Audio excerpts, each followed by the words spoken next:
Good morning from the Broomielaw. This is me sitting on the ground. Hello. Hi. So I'm just about to start today. I'm later than I expected to be. I had a bit of a meltdown yesterday. Not a meltdown, it's the exact word, but I had a bit of a, is that called catharsis? Personal catharsis. Breakthrough, breakdown, blah, blah, blah. Because at the end of the day yesterday, I was like, totally knackered. Feeling a lot of pressure about stuff, I guess. And I thought, gosh, well, what is going on here? And I got thinking about this whole thing about nature and time and the artificial quality of our world. Because the thing is that, I was thinking about the whole thing this morning. I'm in my bed and my feet really hurt from so much dancing, and I thought what I really need is to be responsive to my body and take another hour in bed and just rest my feet a bit, and I feel much better for it. And just to kind of be able to listen to what's going on with my body, with my environment, and all this other stuff.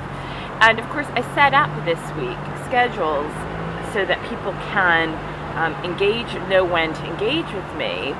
I suppose that was the thinking or something like this, because I'm looking at that, and yet that puts exceptional pressure on myself, because the nature of my practice is about being authentic in my moment, and so there's something that's happening, when I'm trying to do that.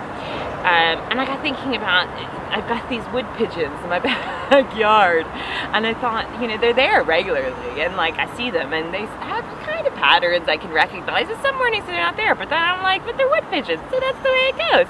But the thing is, in terms of, we are so out of sync with being responsive to our environment due to the structures that we've set up in order for the survival or what we view as important. That we're totally out of alignment with that, like biorhythm or whatever it is. And a big part of what I love about this practice is about the authenticity, and is about the mindfulness, and even down to the ritual of preparing to come down here, and like the clothing that I wear. Like, I like to spend time in the morning kind of adorning myself, I suppose, in a way of preparing for this space of creating dance and connection and all that other sort of thing, and how that translates into my body. So there's a lot of that, and again, it's like sometimes I was saying yesterday, I have this notion I want to totally erase myself from the internet, not from life, because in terms of it's like, it doesn't count.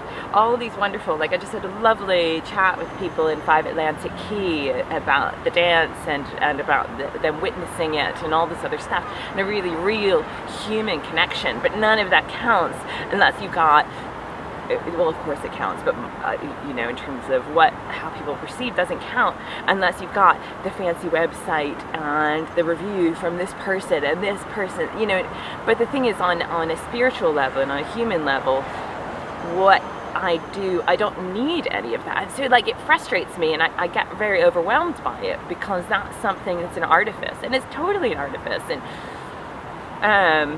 which will change. So it's to make sure that within a context of relating to that or not relating to those processes and those structures, that I don't lose the core of what it is that I'm doing, which is difficult because it's so demanding, in a good way. So anyway, I will see you in a little bit. Bye.